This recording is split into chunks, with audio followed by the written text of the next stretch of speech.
सगळ्यात महत्त्वाचं म्हणजे या देशामध्ये प्रत्येक माणूस म्हणजे राजकीय माणूस हा गुलाम झालेला मला कुठेतरी दिसतो। जे काही विधानसभेच्या निवडणुका झाल्या, विधान परिषदेच्या निवडणुका झाल्या, त्या विधान परिषदेच्या निवडणुकीमध्ये वंचित बहुजन आघाडीचे उमेदवार मतदान असेल किंवा नसेल शेवटपर्यंत त्या ठिकाणी लढले, परंतु काँग्रेसने उभे केलेले उमेदवार हे अर्ध्यामध्ये पळून गेले किंवा लढलेच नाहीत अशी असणारी परिस्थिती आहे।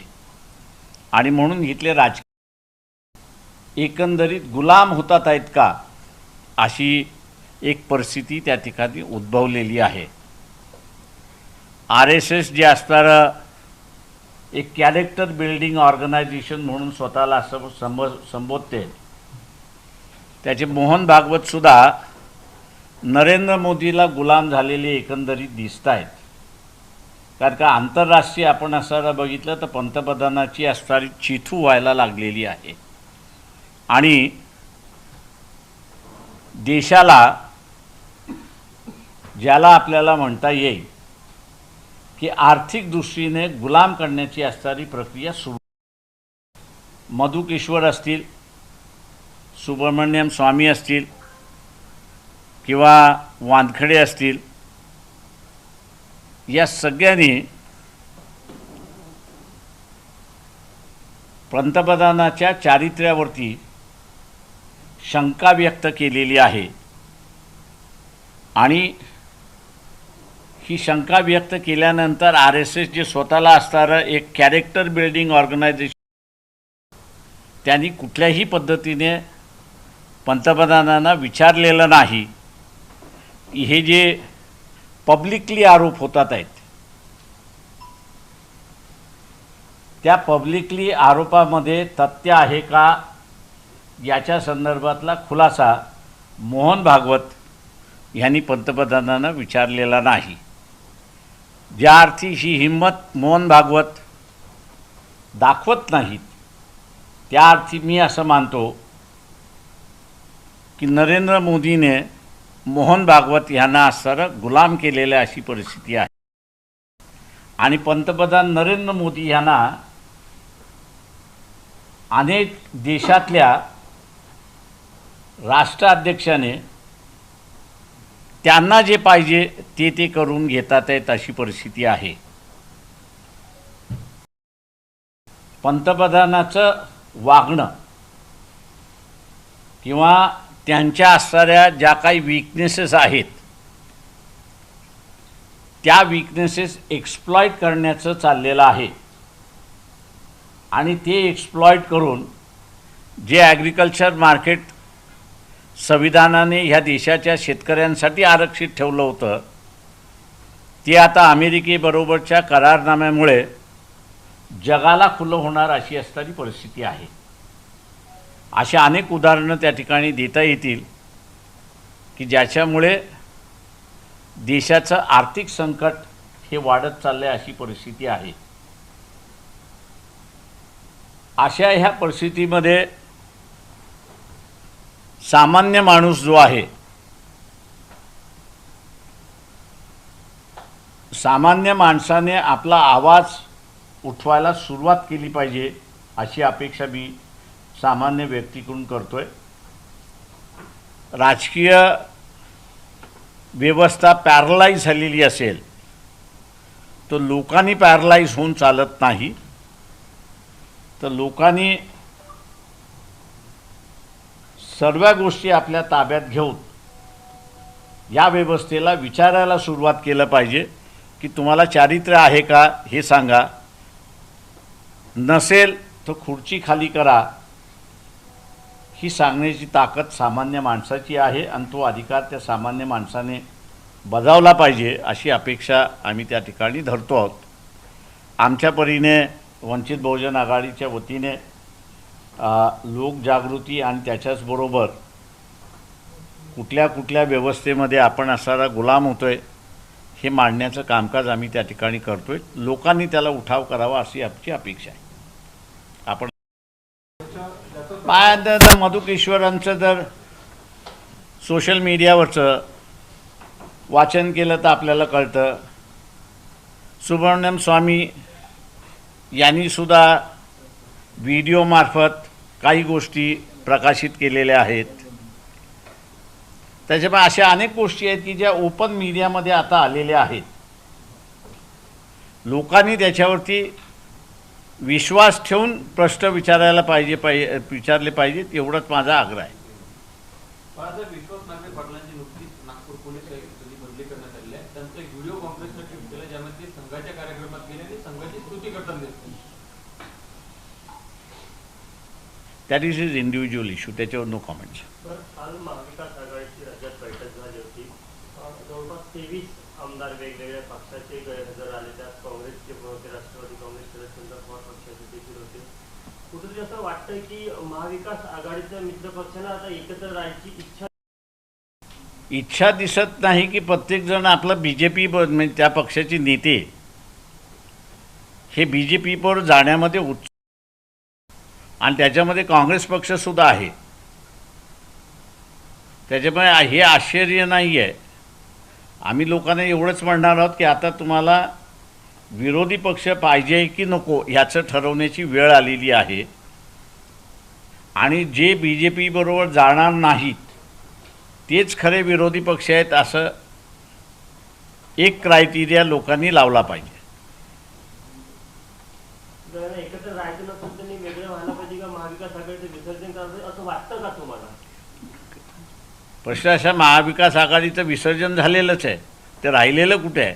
प्रत्येकजण काँग्रेसवाले प्रत्येक जण जे आहे ते BJPबरोबर जाऊन इंडिपेंडेंटली सेटल करते. उद्धव ठाकरेंची नाराजी जी ज्या प्रकारे दिसली त्यावर काय बोलाल तुम्ही? व्यक्तिगत मी कोणाच्या याच्यावर बोलत नाही. महाविकास आघाडीच्या बैठकीतल्या आमदारांच्या असे त्यांनी पहिल्यांदा खुलासा करावा की ते असणारा रात्री 2 वाजता जाऊन मुख्यमंत्री देवेंद्र फडणवीसला भेटले की न भेटले, त्याच्यानंतर मग कॉमेंट करणं उचित ठरेल असं मी मानतोय. उद्धव ठाकरेंचं एका बाजूनं काँग्रेस इतर पक्षांना ऑफर देत आहे, राष्ट्रवादी असेल, हिंदू असेल, की काँग्रेसमध्ये समाविष्ट व्हा, आणि तुम्ही म्हणताय की काँग्रेसच आता भाजपकडे चालली. हो, त्यांचे आमदार नगरसेवक फुटले, त्यांचे उमेदवार फुटले, उघड BJPबरोबर बसले. अमरावतीच्या देशमुख उमेदवारांचा काँग्रेसचा प्रचार जो आहे तो मुख्यमंत्री देवेंद्र फडणवीस त्या ठिकाणी करत होते आणि कुठलीही कारवाई नाही आहे. कर्नाटकच्या गृहमंत्र्यांनी RSSच्या संदर्भातलं जे वक्तव्य केलं त्यांनी तुम्ही पण खूप अगोदर संविधानाच्या चौकटीत RSSला बसवावं अशी मागणी केली. तुमचीच भूमिका घेऊन ते आज मान्य करताय. त्यांनी बॅन करून टाकावं कर्नाटकमध्ये RSSला. आणि मोहन भागवत आले की त्यांना असणारा इलिगल संघटना चालवतात म्हणून असणारं जेलमध्ये टाकवावं, तेवढी धमक दाखवावी.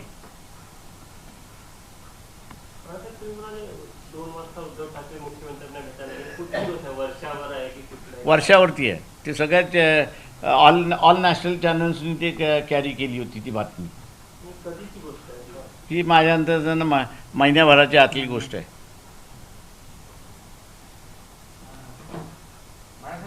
सातत्याने आपल्या पक्षाला बी टीम म्हणून निवडणुकीच्या दरम्यान बोलण्यात येत होतं, पण आता जे ज्या पद्धतीने बंगालमध्ये काँग्रेससोबत होत आहे, इतर ठिकाणी होत आहे, की इतर पक्षांना वोटिंग जास्त होत आहे, काँग्रेसचं ग्राफ खाली येतो आहे, म्हणजे बाकीचे पक्ष तिथे मजबूततेने प्रखरतेने विरोध करताना दिसत आहे. सातत्याने टीका आपल्यावर झालेली होती गेल्या काही निवडणुकांमध्ये. हो, कारण का BJPला अंगावरती घेणं आणि BJPला सत्तेवरनं घालवणं हे आम्ही असताना मानतो की आंबेडकरी चळवळीशिवाय दुसरं कोणीच करू शकणार नाही. आणि त्याच्यामुळे हा फोर्स आपल्याबरोबर घ्यायचा नसेल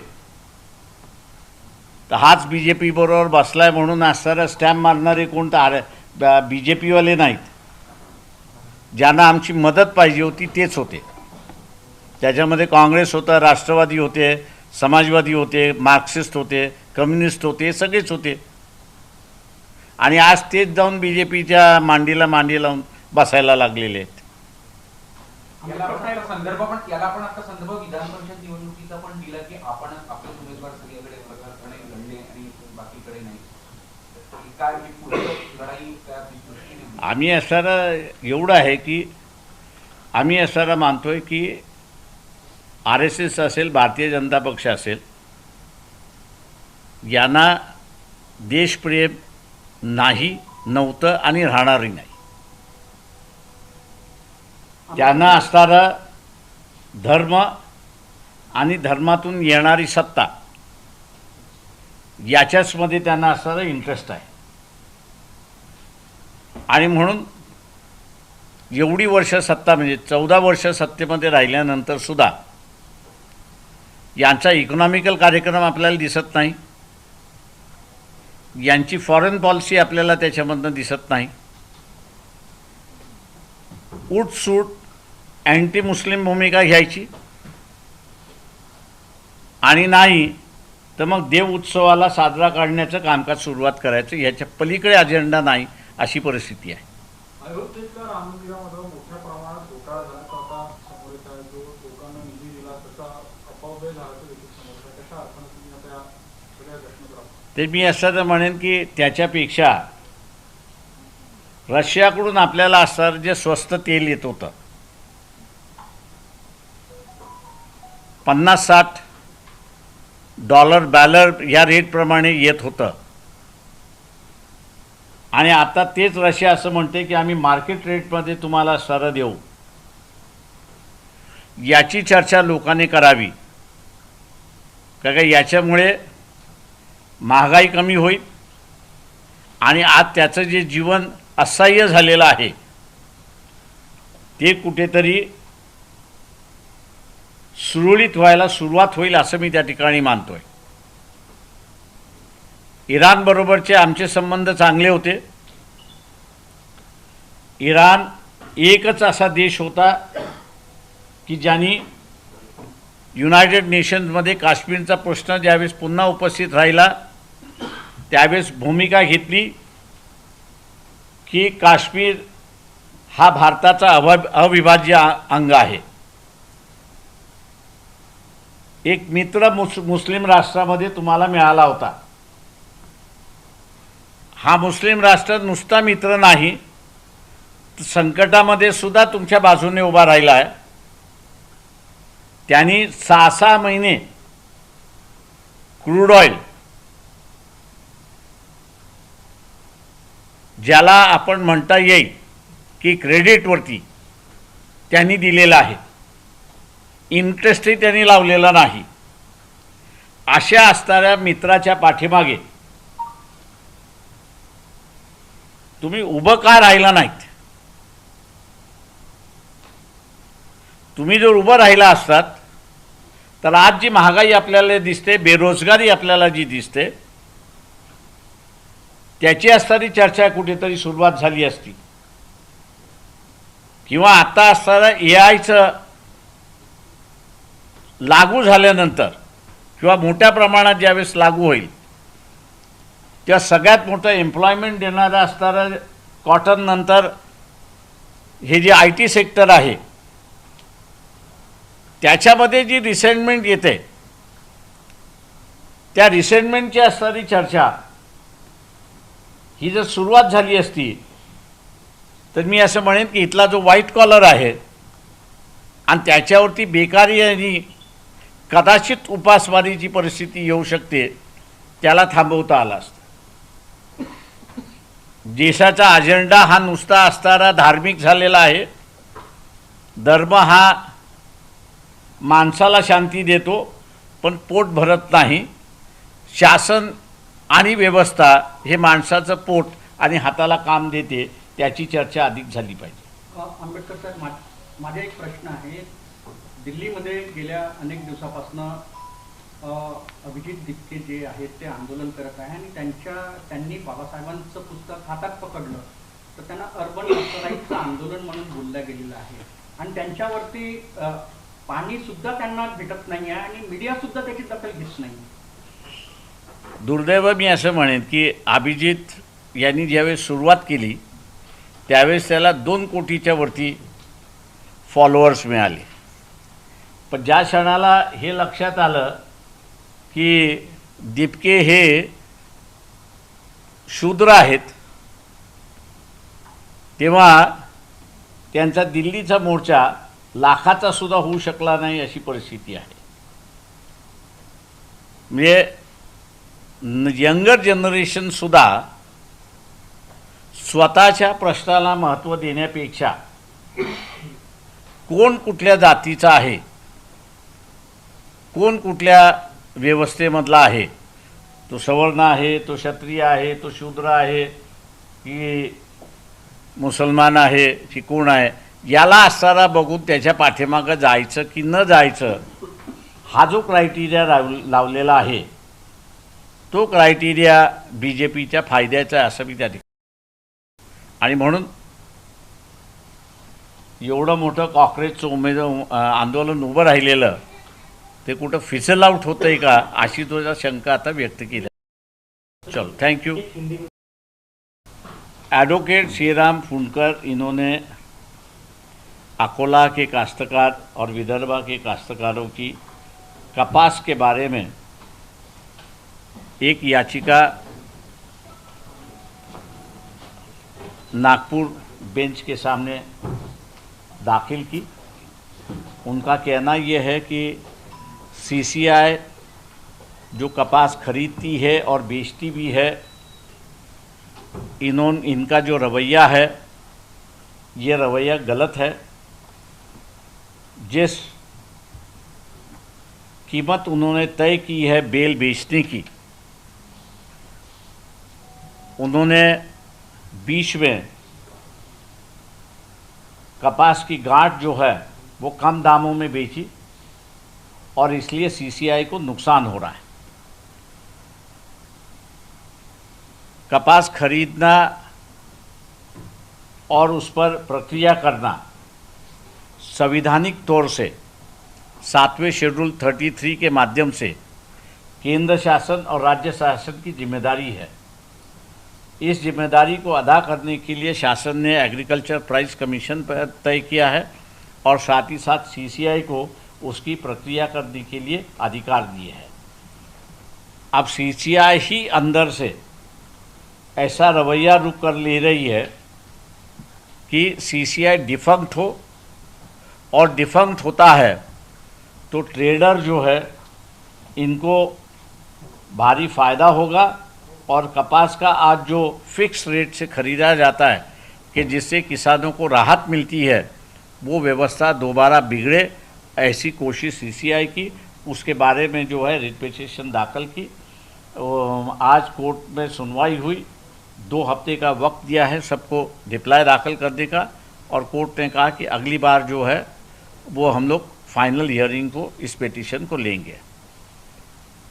दूसरी बात यहाँ पर जो है वो राजनीति मुझे दिखाई देती है कि पूरी तरह से पैरालाइज हो चुकी है.